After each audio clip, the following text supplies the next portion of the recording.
Welcome back, Duel Masters fans. Today we're going to have a look at my Mono Nature budget deck.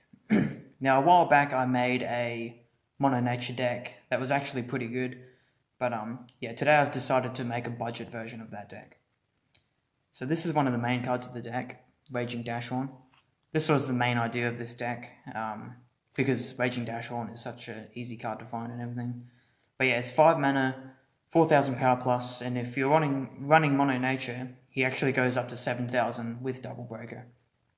So that's really good because he's 5 mana, so we can combo that well with Bronze Arm Tribe and stuff to summon him even more earlier. So yeah, let's get into the deck profile. Of course, Mono Nature, so we're running a full playset of Barkwhip the Smasher. Barkwhip is a really good evolution. It's such an aggressive card, being only 2 mana, and there's so many cheap, easy to find Beast Folks that you can put into a deck like this. So yeah, 2 mana, 5k, when it's tapped, all your Beast Folks get powered up by 2,000 power. So it's just a really good aggressive card. To go along with that, we've got a playset of Burning Mane, just the most easiest Beast Folk to get, 2 for 2. Playset of Torcon, again, a really easy card to find. Beast Folk with Shield Trigger, and a playset of Crowwinger. These are just like the easiest Beast Folks you can get. All common cards. Crowwinger's really good against control decks because he gets powered up by all water and darkness creatures your opponent has. Torcon comes out of the shields, and Burning Mane's just the 2 for 2. So yeah, that gives us 12 2-drop Beast Folks, so that's pretty good. I'm running a play set of Faerie Life in this deck as well. Faerie Life, if we can play Faerie Life on turn 2, we can actually summon a Barkwhip with Speed Attacker on turn 3. So Faerie Life just helps set up for our turn 3 plays really nicely. The same thing with Bronze Arm Tribe. Summoning Bronze Arm Tribe and immediately evolving it into Barkwhip is just such a good strategy. And it also sets up for our turn 4 play, which will be the Raging Dashhorns, of course. So yeah, Bronze Arm Tribe just helps us get Raging Dashhorn out even earlier. Next is a play set of Dimension Gate. This is really in here as a bit of a filler card, and mainly we want to use it as a shield trigger. But we can also hardcast it and search out a Raging Dashhorn or a Barkwhip the Smasher. Just depends what we have in our hand. Maybe search out a Bronze Arm Tribe to evolve into a Barkwhip that we already have in our hand. But yeah, Dimension Gate is mainly in here as a shield trigger.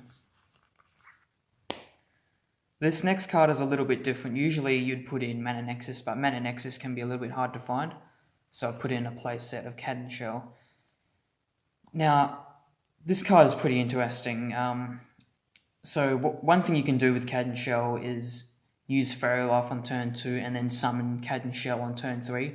And if you're not going up against a rush deck, you should have all your shields, so he'll become quite powerful. I suppose I should say what Cadden Shell does. It's 4 mana, 1,000 power plus, and it gains 1,000 power for each shield that you have. And it's also a shield trigger creature.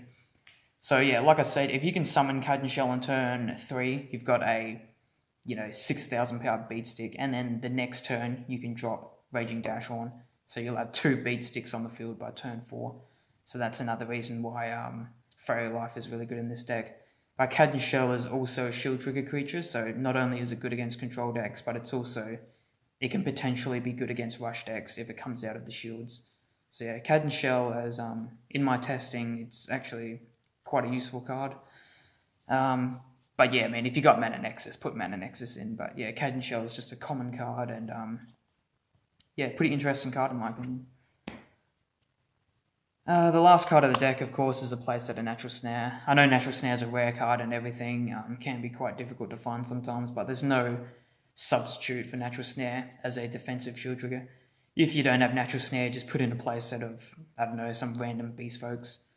But yeah, you don't really need Natural Snare because we're only going to really use it as a defensive shield trigger. It's not as if we're going to get to 6 mana and actually hardcast it. It is possible, but it's not part of the aggro strategy of this deck. So yeah, that's the budget deck, and of course the playset of Raging Dashhorns. Raging Dashhorn is actually a pretty good card. You just want to get it out as early as possible, so your opponent hopefully doesn't have any way to deal with it outside those early turns. But yeah, 5 mana for a 7,000 power creature with Double Breaker is really good. Fighter Dualfang is probably still better because Fighter Dualfang, of course, has Speed Attacker because it's an evolution. But for a budget deck, Raging Dashhorn is actually pretty useful. A couple of other budget Beast Folk cards that you may want to use if you're missing some of these cards. So yeah, Silver Axe, 4 mana, 3,000 power, Power Attacker 2,000. Fear Fang, just a 3 for 3, and of course the classic Mighty Shouter, 3 mana, 2,000 power. When it dies, it goes to your mana zone. So yeah, guys, that's the deck. I'm doing all of the mono civilization decks in case you haven't noticed. I know I've done mono nature in the past, but I decided to do a budget deck I know a lot of those cards can be hard to find, so everyone should be able to make this type of deck. And it's actually a pretty good deck, to be honest. So yeah, I've only got mono light and mono water decks to do in the future, so stay tuned for those. And yeah, guys, I'll see you next time.